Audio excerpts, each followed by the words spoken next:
Hello বন্ধুরা, আসসালামু আলাইকুম। আজকে এই হ্যাপিনেস লেখাটি দিয়ে একটি মডার্ন টি শার্ট ডিজাইন করেছি। এই ডিজাইনটি কীভাবে করতে হয় সম্পূর্ণ প্রসেসটি আপনাদের দেখাবো।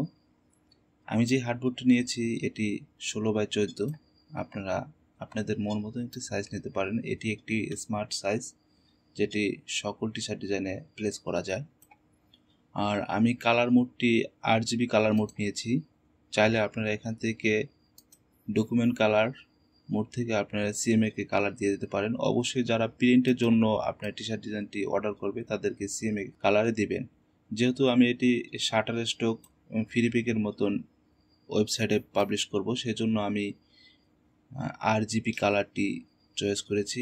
এখানে পাবলিশ করতে হলে আপনারা জানেন যে RGB কালারটি চয়েস করতে হয়, তাহলে আপলোড। প্রথমে একটি ব্ল্যাক কালার হার্ডবোর্ড নিয়ে নিই, যেহেতু ব্ল্যাক কালার টি শার্টের জন্য এই টি শার্টটি ডিজাইনটি করা বা কালারটি সিলেক্ট করা, সেই জন্য আমরা একটি ব্ল্যাক কালারের হার্ডবোর্ড নিয়ে নিই। ওকে, Ctrl+2 দিয়ে আমরা হার্ডবোর্ডটিকে লক করে রাখলাম। আমি একটি ফন্ট চয়েস করেছি, ফন্টের নাম এখানে দিয়ে দিয়েছি। আপনারা সম্পূর্ণ ফ্রি, এটি আপনারা ফ্রি গুগলে সার্চ করলে বা font.com-এ সার্চ করলে পেয়ে যাবেন। লিখে নেই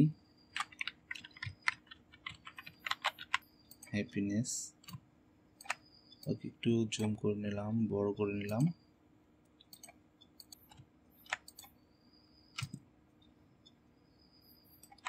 Shift+Alt চেপে ধরে একটা পরিমাণ মতন বড় করলাম। এটাকে পরিমাণ মতন একটি স্পেসে রেখে আমরা Ctrl+D চেপে আরও এখানে 2টি রয়েছে, আরও 5টি আমরা তৈরি করে নেব। 1 2 3 4 5, তাহলে টোটাল এখানে 60টি হ্যাপিনেস লেখা স্টেপ বাই স্টেপ রয়েছে।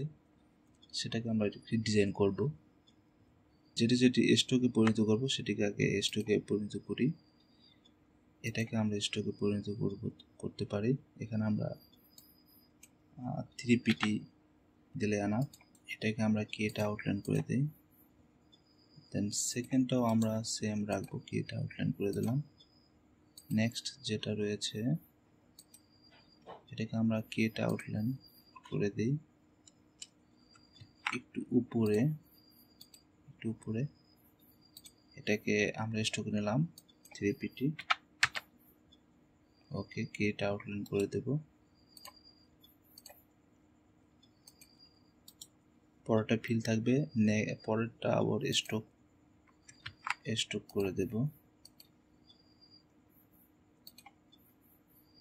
এটাকে 3PT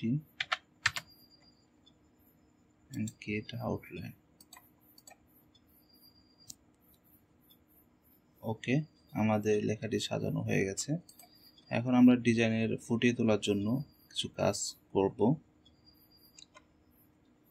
ফার্স্ট অন এই লেখাটিকে আমরা নিলাম, এই লেখাটিকে ধরে অবজেক্ট পাথ, অফসেট পাথ, এখানে 2 পিক্সেল নেব, জাস্ট 2 পিক্সেল। ওকে, Ctrl+X দিয়ে কাট করব। এই নিচেরটাকে সিলেক্ট রেখে এই উইন্ডোজ থেকে আপনার ট্রান্সপারেন্সি নিয়ে আসতে পারবেন এখানে, বা Shift+Ctrl+10 ফাংশন 10 ক্লিক করলে একসাথে চলে আসবে। এখানে আমি একটি বারে আমি রেখে দিয়েছি, এটার ভিতরে সিলেক্ট করব। ওকে, ক্লিক আপটে উঠিয়ে দেবেন, দেন এখানে প্লেস করবেন। যেহেতু সাদা রঙ রয়েছে সেহেতু এটাকে কখন কাটেনি, সেজন্য আমরা ব্ল্যাক, সম্পূর্ণরূপে ব্ল্যাক করে দেব। তাহলে এটি কি ট্রান্সপারেন্সি হয়ে যাবে বা কেটে যাবে। ওকে, এটি কি একটি অংশ কেটে গেছে। দেন নিচেরটাকে আবার ধরবো, এটাকে অবজেক্টে যাব, পাথ, অফসেট পাথ, এটাকে আমরা বারবার অনুসরণ করব। ওকে, Ctrl+X দিয়ে কাট করব। নিচের যেটি রয়েছে এটাকে একটু কিট আউটলাইন করে দিই। নিচের এইটিকে ধরবো, ডাবল ক্লিক করব, ক্লিপটা উঠিয়ে দেব, Ctrl+F দিয়ে জাস্ট পজিশনে ছেড়ে দেব, অ্যান্ড এখানে ডাবল ক্লিক করে ব্ল্যাকে করে দেব। এখানে আবার ডাবল ক্লিক করে বেরিয়ে আসব। এটাকে আমরা আবার অফসেট পাথে যাব, অফসেট পাথ, ওকে, এক্স, কাট করলাম, এটাকে ধরলাম, সিলেক্ট করলাম, এখানে যাব, ক্লিকটা উঠিয়ে দেবো, এখানে এফ চাপবো, দেন এটা স্টকে আছে, এটাকে আমরা ফিল করব। স্টকে যদি আপনি রেখে ব্ল্যাক করেন তাহলে এই ভিতরের এই অংশগুলো দেখা যাবে, তাহলে সুন্দরভাবে ফুটবে না। সেজন্য আমরা এটাকে ফিল করে ফুল ব্ল্যাক করে দেব, তাহলে ভিতরের অংশটুকু রিমুভ হয়ে যাবে। ওকে, এটাকে ধরলাম, offset path, offset path 2 pixel, control X দিয়ে কাট করলাম, নিচেরটাকে সিলেক্ট করলাম, নিচেরটাকে সিলেক্ট করলাম, clips, control F, full black,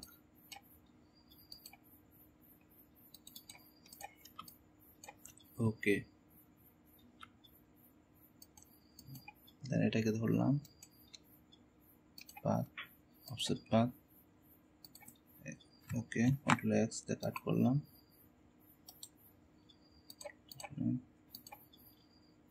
এটাকে জ্বালাম, ছেড়ে দিলাম, এটাকে ফিল করে ফুল ব্ল্যাক।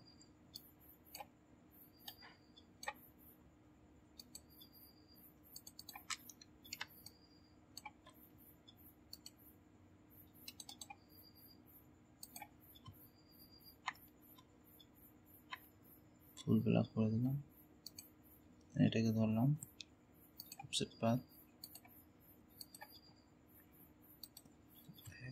কাট করলাম, সিলেক্ট রাখলাম, তাহলে ফুল ব্ল্যাক,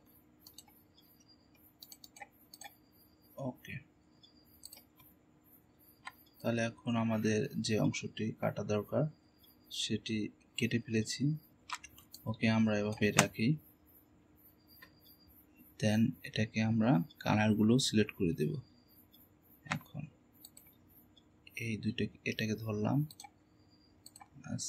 কালারটা সিলেক্ট করলাম, সিলেক্ট, এগুলোকে আমরা স্টকে রয়েছে, এগুলোকে আমরা প্রথমে ফিলে পরিণত করব। আমরা এক্সপান্ড, ওকে, আবার একটু চেক করে নিই, এক্সপান্ড, ওকে, ঠিক আছে। তো এখন আমরা কালার অ্যাপ্লাই করতে পারবো। ওকে, কন্ট্রোল চেপে ধরে এটার উপর সিলেক্ট করব, দেন ছেড়ে দেব, নেক্সট যে কালার আছে এটা সিলেক্ট করব, ক্লিক করব, ক্লিক করব, নেক্সট যে কালারটি রয়েছে সেটা একটু সিলেক্ট করব। আপনারা চাইলে অন্য কোনো কালার দিতে পারেন, গুগল থেকে কোনো কালার প্লেট নিয়ে কালার চয়েস করে দিতে পারেন। ওকে,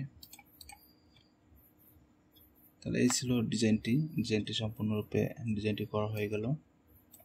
আপনারা চাইলে এটাকে আর একটু মডিফাই করে সময় দিয়ে কাজ করে কাজটি শিখুন, কীভাবে ট্রান্সপারেন্সি কাজটি হয়, তাহলে কিন্তু আরও সুন্দর একটি ডিজাইন করতে পারবেন। এটাকে যখন মকআপে প্লেস করবেন অবশ্যই ক্লায়েন্টের পছন্দ হবে। যে কোনো ডিজাইনকে যখন ক্লায়েন্টকে দিবেন তখন মকআপ করে দেবেন, তাহলে ডিজাইনটা আরও ফুটে। আপনারা অবশ্যই থাম্বনেলে দেখতে পেয়েছেন একটি মকআপ, সেটা কিন্তু আরও অনেক সুন্দর লেগেছে।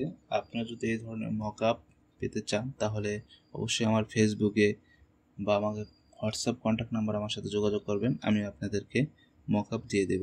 আমি মকআপও কীভাবে ডিজাইন করতে হয়, মকআপ কীভাবে তৈরি করতে হয় আমার কমেন্টে জানাবেন, তাহলে আমি মকআপ কীভাবে তৈরি করতে হয়, এই রিয়ালিটিভাবে ফুটিয়ে তোলা যায় কীভাবে মকআপটি, ভাজে ভাজে যে বিষয়টি এটি স্পষ্ট ভাজে ভাজে মকআপটি বসে যাবে কীভাবে সেটি আমি আপনাদের দেখাবো। তাহলে ভিডিওটি ভালো লেগে থাকলে অবশ্যই লাইক, কমেন্ট, সাবস্ক্রাইব করবেন। ধন্যবাদ।